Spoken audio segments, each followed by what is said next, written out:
Welcome, everyone, to our second lesson on Doctrine of Scripture. Just let me pray. Heavenly Father, we thank you so much for your Son, Jesus Christ, that you sent to die on the cross so that our sins can be forgiven. And on the third day, he rose again according to the Scriptures, according to your inspired word. We pray, Father, that it will help us to see clearly today that both the Old Testament and the New Testament are your inspired word. Pray, Father, that help us to trust in your word, help us to love your word, and help us, Father, to meditate upon your word. And we pray, Lord, that you help us to trust that both the Old Testament and the New Testament were inspired by you, and they are your very word. Speak to us, showing us your gospel, showing us your plan for salvation. Pray this in Christ Jesus. Amen. Amen. So, welcome everyone. Today we're looking at the doctrine of Scripture, and the first title we'll be looking at is Scripture, the inspired words of God. Now, last week we saw that Paul tells us in 2 Timothy 3:16 that all Scripture is inspired by God. Now, was this referring only to the Old Testament? It is important to notice that all Scripture in 2 Timothy 3:16 originally referred to the Old Testament, for the New Testament was not yet canonized when Paul wrote 2 Timothy. However, it is important to notice that Jesus and the apostles used the Old Testament to preach Jesus from the Old Testament. We can see that in Peter's sermon on Pentecost, written down in Acts 2:17 to 36, where Peter used the Old Testament, and he used the Psalm 16 in verse 8 to 10.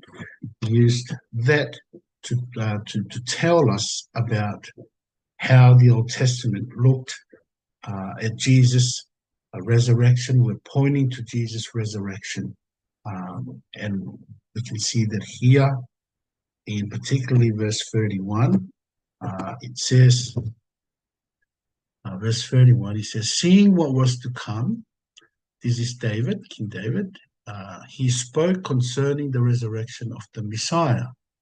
He was not abandoned in Hades, and his flesh did not experience decay. This is the word of the Lord.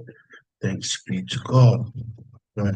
That quote there, where it says he was not abandoned in Hades and his flesh did not experience decay, Peter quoted it from Psalm 16, in particular verse 10. It says, for you will not abandon me to Sheol, you will not allow your faithful one to see decay. This is the word of the Lord. Thanks be to God. So we can see here, Peter's sermon on Pentecost used the Old Testament, Psalm 16, to tell us how David, in Psalm 16, spoke concerning the resurrection of the Messiah. So they were using the Old Testament to preach. When they preached about Jesus, they preached about Jesus from the Old Testament. Now, this is an important lesson for us as preachers when we preach from the Old Testament, because the Old Testament looked forward to the time when Jesus came to fulfill the words concerning himself in the Old Testament. However, according to Paul in 2 Timothy 3:16, all Scripture is referring to the Old Testament, which was already written and canonized by this time, by Paul's time. The Old Testament was canonized around the 3rd century BC. And by the time of Paul and by the time of Jesus, it was already a fixed canon. And we can see that in Luke 24, verse 44, where Jesus told the two disciples who were on their way to Emmaus, Jesus says, he told them, "These are my words that I spoke to you while I was still with you, that everything written about me in the laws of Moses, the prophets, and the Psalms must be fulfilled." So we can see here that Jesus already acknowledged and recognized the three main divisions of the Old Testament, scriptures, and which is the law of Moses, the prophets, and the Psalms. Those are the three main divisions of the Old Testament. As we can see, they are the law of Moses, the prophets, and the Psalms. So the Hebrew Bible, the Tanakh, consists of the Torah, which is the law, and Nevi'im, which is the prophets, and Ketuvim, which is the writings and the Psalms. These are the written words of God, the Old Testament, completed and canonized around the 3rd century BC. Now, how about the New Testament scriptures? So, yes, the New Testament is scripture, and we will look at that by looking first at Paul's letters. Are they scripture as well? So here in 2 Peter 3:16, this is what Peter says about Paul's letters. He speaks about these things in all his letters. There are some things hard to understand in them. The untaught and unstable would twist them to their own destruction, as they also do with the rest of the scriptures. This is the word of the Lord. Thanks be to God. So we can see here, Paul's letters, according to Peter, were already considered as scripture during the times of the apostles, or when they were alive. So Peter here is referring to Paul's letters as scriptures, and it means that Paul's letters were already acknowledged, were already considered as having the same authority as the Old Testament. Why? Because when people twist Paul's letters, they are condemned in the same way when they twist the Old Testament scriptures. So we can clearly see here from this passage that Paul's letters were already regarded as scripture, like the Old Testament. Okay? So, but how about the Gospels? Well, let us have a look at the Gospels. In 1 Timothy 5, verse 18, this is what Paul says. "For the scripture says, do not muzzle an ox while it is treading out the grain, and the worker is worthy of his wages." This is the word of the Lord. Thanks be to God. Now, those words there, do not muzzle an ox while it is treading out the grain, that's a quote taken from Deuteronomy 25, verse 4. And those words there at the end, the worker is worthy of his wages, that is taken from Matthew 10, verse 10, and also Luke 10, verse 7. We can see here, it says, "Do not take a traveling bag for the road, or an extra shirt, sandals, or a staff, for the worker is worthy of his food." This is the word of the Lord. Thanks be to God. And also Luke 10, verse 7, "Remain in the same house, eating and drinking what they offer, for the worker is worthy of his wages. Don't move from house to house." This is the word of the Lord. Thanks be to God. So you can notice here, Paul refers to Deuteronomy and the Gospels of Matthew and Luke as scripture when he says, "For the scripture says," and he goes on to quote from Deuteronomy 25, verse 4, and also that last bit there is a quote from Matthew 10, verse 10, and Luke 10, verse 7. So you can see here that just as the Old Testament, which is Deuteronomy, is considered as scripture, so also is the Gospel of Matthew and Luke, and as well as Mark and John. You can see that they were already considered as scripture. Now, it is clear, we can clearly see here that that the Gospels of Matthew and Luke were already considered as scripture, just as Deuteronomy were considered as scripture. So, yes, Paul's letters were already considered as scriptures because it has the same authority as the Old Testament. Because if you twist the Old Testament, you will be condemned. And if you twist Paul's letters, you're told, Peter tells us, you will be condemned as well. And the Gospels is already considered as scripture because just as Deuteronomy 25 is considered as scripture, or the book Deuteronomy and the Old Testament is considered as scripture, so also are the Gospels. When Paul used it, he quoted from it and he says, "This is scripture," what the scripture says. The New Testament books are the inspired words of God. So the books of the New Testament were already considered to be the inspired words of God in the same way that the Old Testament were accepted as the inspired words of God.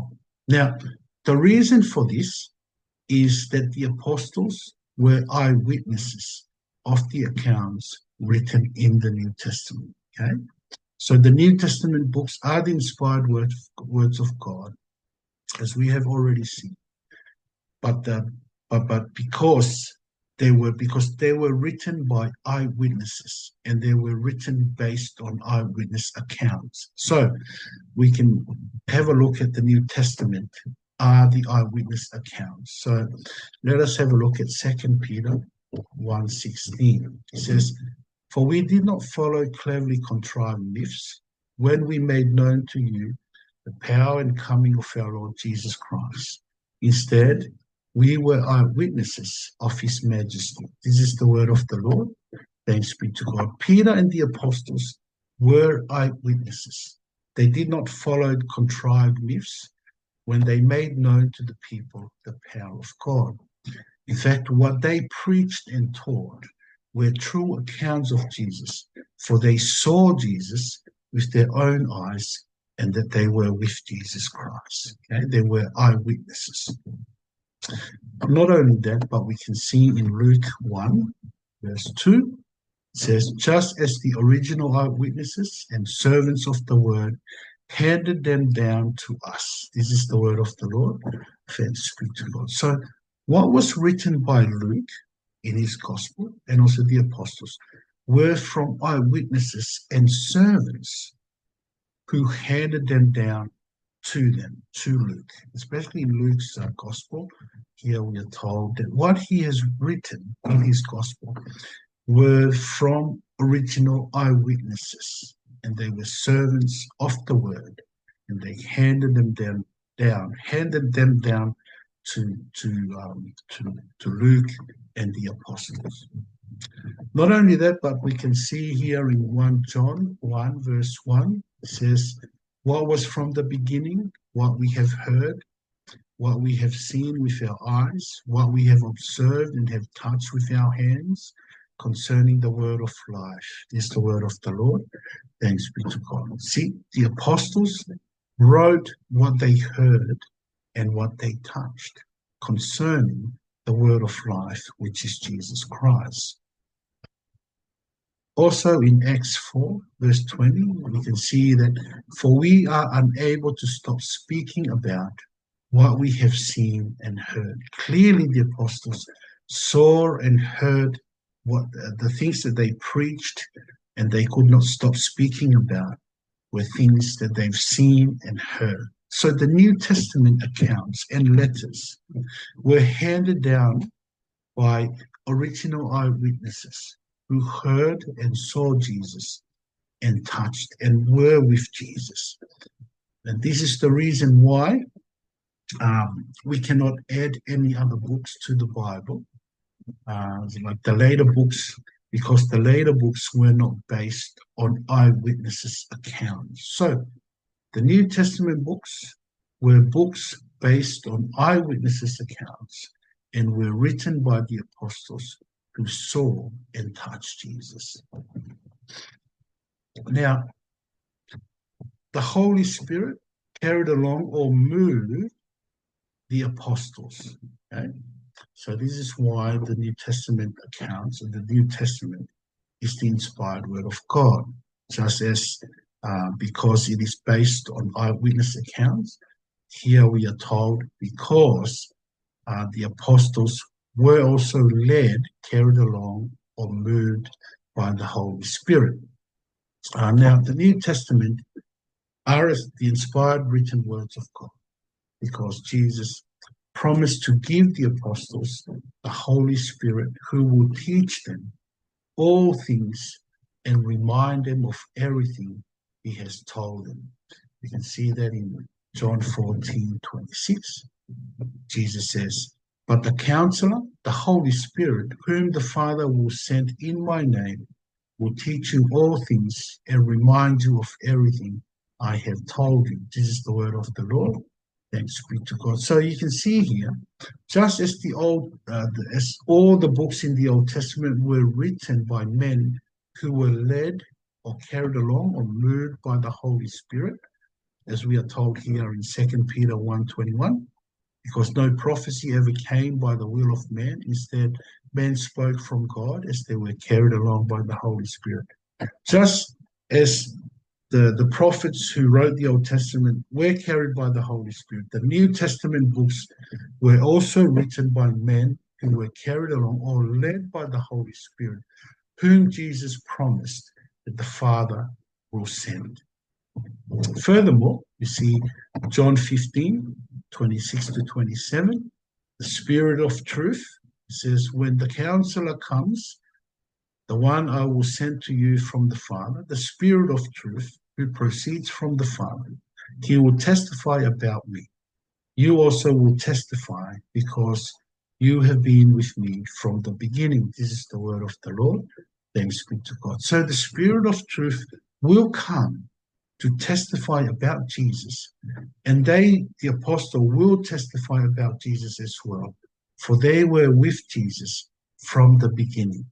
So as the prophets were moved, were led by the Holy Spirit to write the Old Testament, as they were inspired to write the Old Testament by the Holy Spirit, so the apostles were also led by the Holy Spirit that was sent by the Father to write the New Testament, for the Holy Spirit was given to testify about Jesus.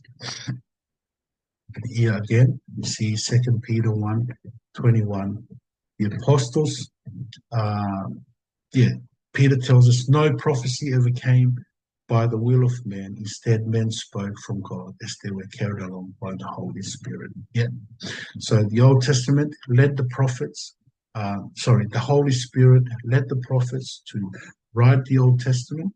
So also the Holy Spirit that was sent by the Father came to remind the apostles everything that Jesus had taught them. And the Holy Spirit came to testify about Jesus Christ. So the apostles wrote down the New Testament through the Holy Spirit, leading them, moving them, and carrying them along. How about Mark and Luke and the apostolic authority? Yeah, we know that Mark and Luke were not one of the apostles, but their books were accepted into the New Testament canon because Mark wrote down the words of Peter, who was an apostle. That's according to Eusebius. And also Luke and Paul were companion.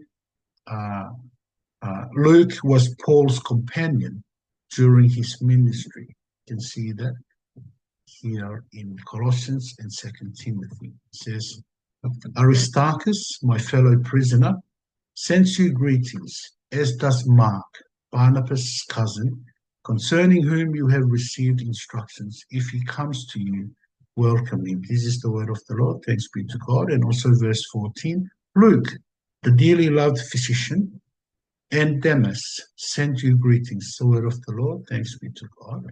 2 Timothy 4, verse 11, "Only Luke is with me. Bring Mark with you, for he is useful to me in the ministry. This is the word of the Lord. Thanks be to God. So you can see here, both Mark and Luke were companions of Paul during his ministry.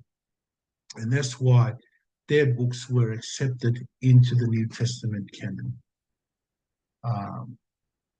How about the letters that were lost? Now, in Colossians 4:16, we know that there was a letter sent to the Laodiceans. After this letter has been read at your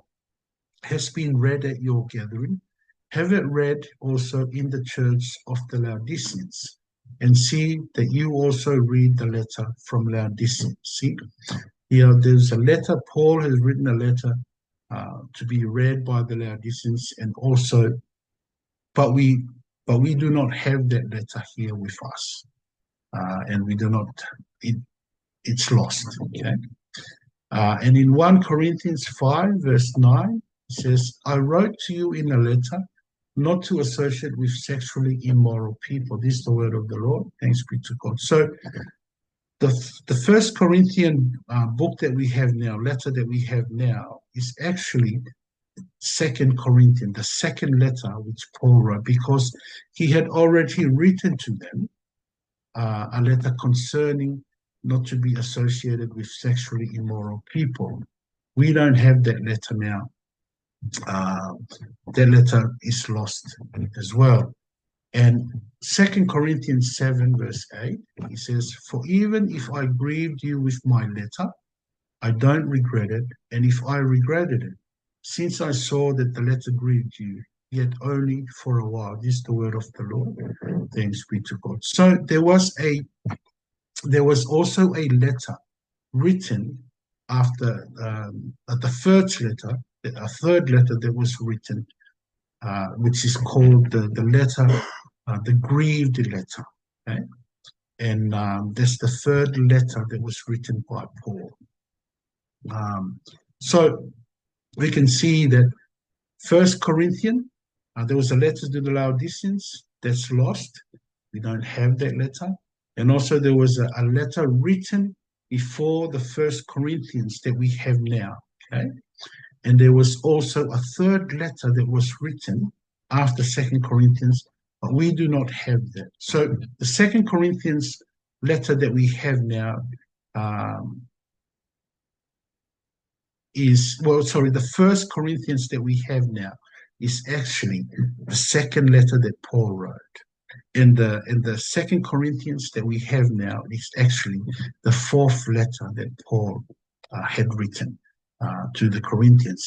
But those letters, the first and second letter that he wrote, the first and the third letter that he wrote, that those letters are lost. We don't have those letters. Now, how about these letters that were lost? Now, if you look at John 20, verse 30 to 31, here John says, "Jesus performed many other signs in the presence of his disciples that are not written in this book. But these are written so that you may believe that Jesus is the Messiah, the Son of God, and that by believing you may have life in his name." This is the word of the Lord. Thanks be to God. Now, what this means is that all the New Testament books that we have now are sufficient for us to believe in Jesus, for they are the inspired words of God. Yes, here John tells us that there were, many signs that was performed by Jesus in the presence of the disciples, but they are not written in the book of John. Okay, so but what we have now, but what has been written, or verse 31 says, "But these are written." So the ones that are written and that we have with us now, they are sufficient. They are enough for us to believe in Jesus, for they are the inspired words of God that teaches us about the gospel, about the salvation of God, about Jesus Christ. So, how about the books that were discovered later? Now, like the gospel written by Thomas, a lot of people like to read this book and make all sorts of wild claims that it should be included in the Bible. But Origen, who lived during the 2nd and 3rd century AD, this is what he says. There is also the gospel according to Thomas, but the church had already accepted only the 4 gospels. So the books that were later discovered cannot be added because by the 2nd and 3rd century, the New Testament books were already fixed. You cannot add any more books to the Bible. So the inspired books of the Bible. So which is the inspired books of the Bible? Now, Luke 11:50 to 51 says, so that this generation may be held responsible for the blood of all the prophets shed since the foundation of the world, from the blood of Abel to the blood of Zechariah, who perished between the altar and the sanctuary. Yes, I tell you, this generation will be held responsible. This is the word of the Lord. Thanks be to God. So Genesis and 2nd Chronicles are the 2 bookends of all the inspired books in the Old Testament. So beginning from Genesis, where Abel is mentioned in the book of Genesis, beginning from that to the last book of the Hebrew Old Testament, which is 2nd Chronicles, where it talks about Zechariah who perished between the altar and the sanctuary. Okay? All those books, between those 2 bookends, they are the inspired word of God. Okay, in the Hebrew Bible, Genesis is the first book, and Chronicles is the last book of the Hebrew Bible. Now, the only difference between the Bible we use today and the Hebrew Bible, the Old Testament, is the order of the books. Okay, our books, the 2 bookends for the Old Testament that we use runs from Genesis to Malachi. The Hebrew Bible runs from Genesis to 2nd Chronicles, but their Bible as well contains all the books that we have in the Bible that we use, in particular the Old Testament. Now we also see that Paul, according to 2 Peter 3:16, Paul's letters are the inspired books, are inspired as well. Okay, because just if you twist Paul's letters, you will be condemned, just as you will be condemned because if you twist the Old Testament books. We also saw in 1 Timothy 5 verse 18, where Paul quoted from Deuteronomy and also Matthew and Luke, and referred to all of them as scripture. Refer to the Old Testament as scripture and also the Gospels as scripture.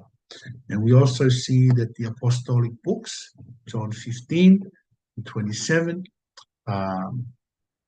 they are books that they will testify because you have been with me from the beginning. We can see that one of the reasons why the New Testament and the apostolic books inspired book is because they were written by people who were eyewitnesses, people who were with the apostles who were eyewitnesses. They were with Jesus, they touched and they lived with Jesus, and what they were written down according to original eyewitnesses. So the whole Bible that we have now is the inspired words of God. Okay? And not only that, but some people today say that we can add books to the Bible because people today can be led by the Holy Spirit to write books, and therefore we can add it to the New Testament. We must reject this claim because the apostles and the New Testament writers are different. How are they different? Well, they were with Jesus while he was here on earth. And not only that, but the Holy Spirit was sent to them. Okay? was sent to them so that they will testify about Jesus Christ. But what's important here is that they were eyewitnesses, and what they have written is based on eyewitnesses' accounts.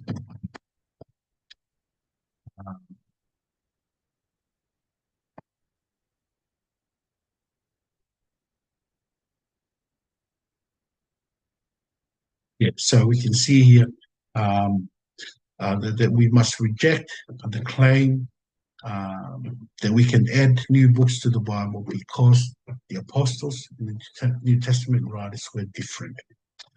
They were also with Jesus while he was here on earth. We already seen that.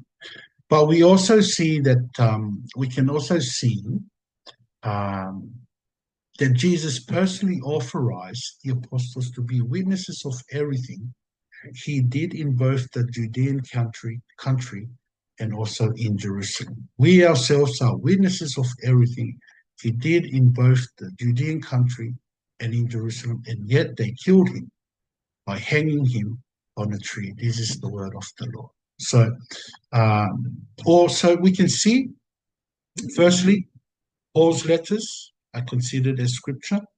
The Gospels were based on eyewitnesses' accounts, and also the New Testament books, eyewitnesses' account, and also that the Holy Spirit led the New Testament authors to write the scriptures. The Holy Spirit that was promised by the Father was sent by the Father to remind the apostles of everything that Jesus had taught and did. Okay? So all of Scripture that we have here today with us is both trustworthy and are able to give us wisdom for salvation through faith in Christ Jesus, because they are the inspired word of God. Heavenly Father, we thank you so much for showing us, just through your word, showing us that that both the Old Testament and the New Testament are your inspired word. And we pray, Father, that you help us to trust in your word, help us to see that Paul's letters were already considered as scriptures by the apostles when they were still alive. And also we can see that the Gospels were already considered as scriptures, just as the Old Testament were considered as scriptures.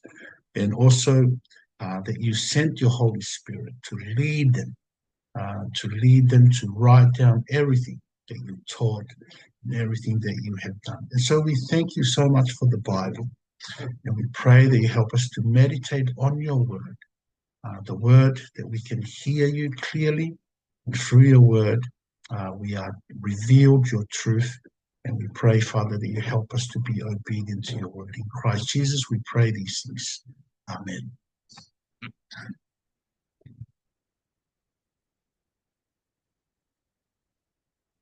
Thank you.